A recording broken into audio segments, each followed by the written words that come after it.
Today, we're talking about data when it comes to selling a home. This is going to be kind of a long video, but it's really important if you want to sell your home to stop looking at comps, especially if you're an agent, because you're looking at something completely wrong.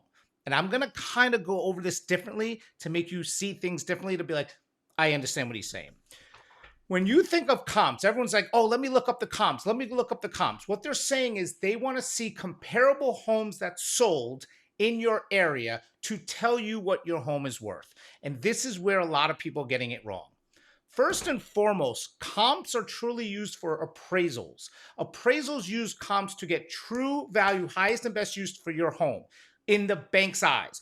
They're not taking in consideration of incentives. They're not taking in consideration if somebody is contingent. They're not taking consideration of rental buybacks or anything else, right? All they're looking at is that house had square footage.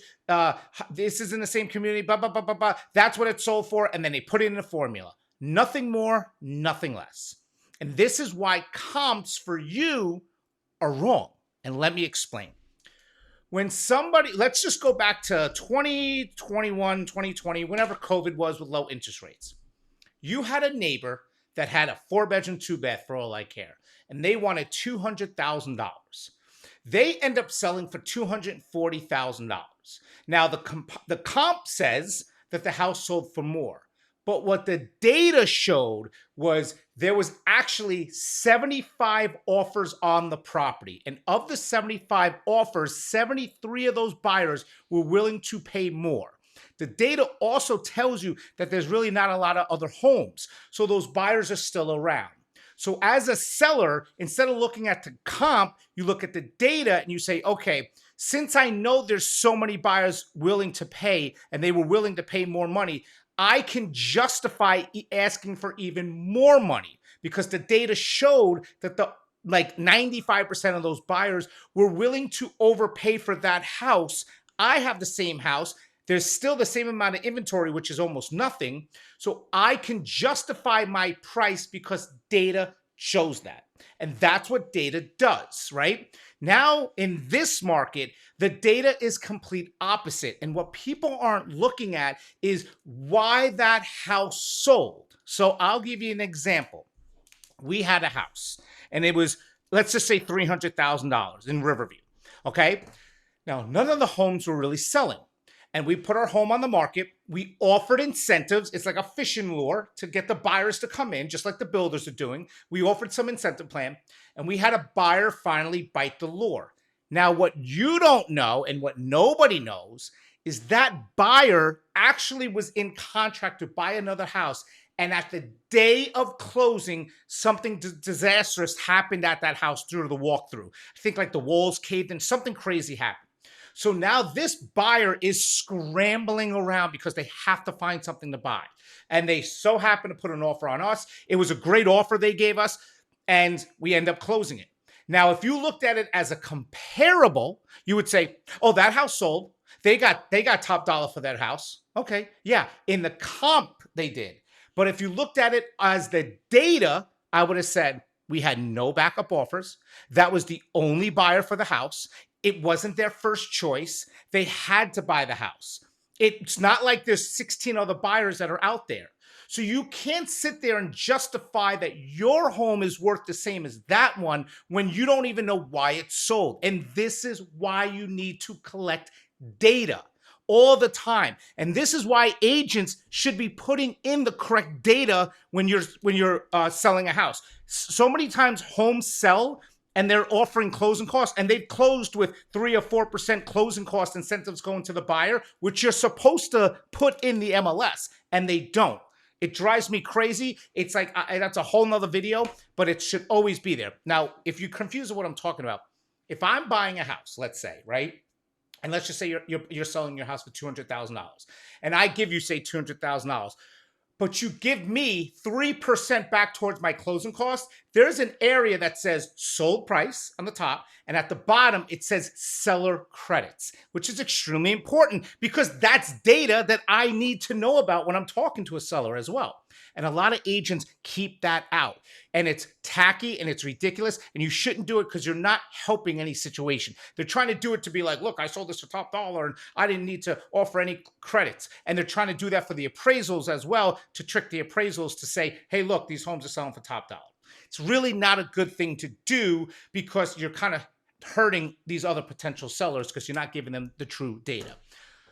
So let me go and tell you guys a story real quick that I seen happen at the casino one night, and you'll understand what I mean with data. There was a woman walking around with like the candies, and she had one Reese's peanut butter cup left, one. And she walked around, and this guy said, do you have Reese's peanut butter cup? She said, I do. It's $2. And he was about to pay her, and this other guy was like, I will give you $3, right? I want that. It's the last one.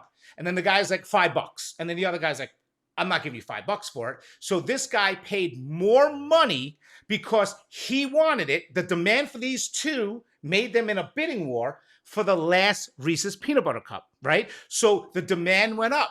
So nobody else wanted it though, right? It was only these two guys.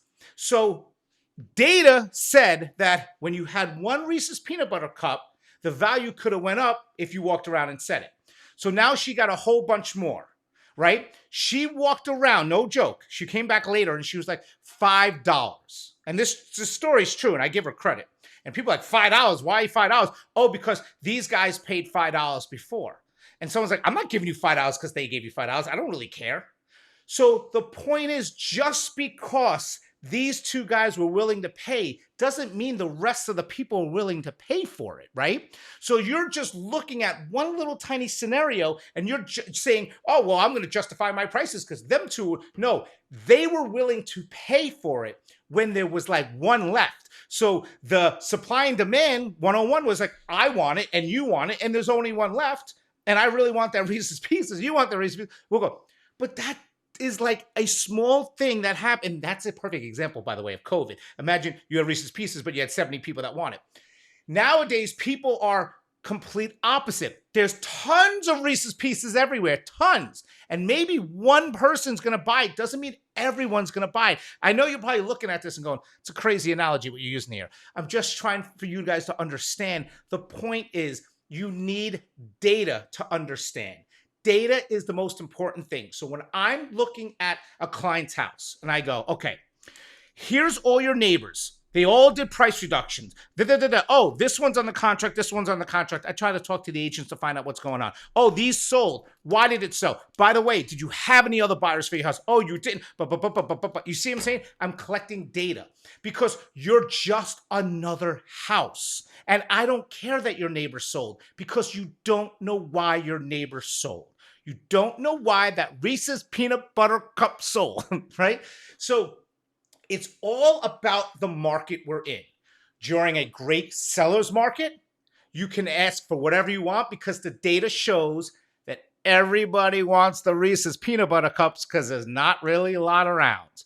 Now in this market, there's tons and tons, and there's not that many buyers.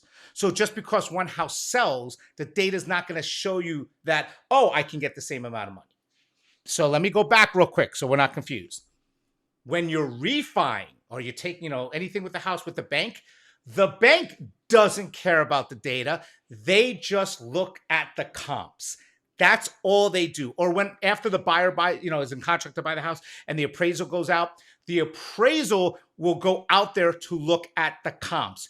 Nothing else. Okay. So we have to understand, and this is why we sell hundreds of homes. And this is why I literally tell people a lot, I can't help you. I have people call me all the time. I want you to help me sell my house. Okay, cool. We talk to them and I'm like, where did you get this number from? Or this agent said my house was worth all that. And I'm like, they're all wrong. They're lying to make you sign I can't help you with that. Where's the data to prove that?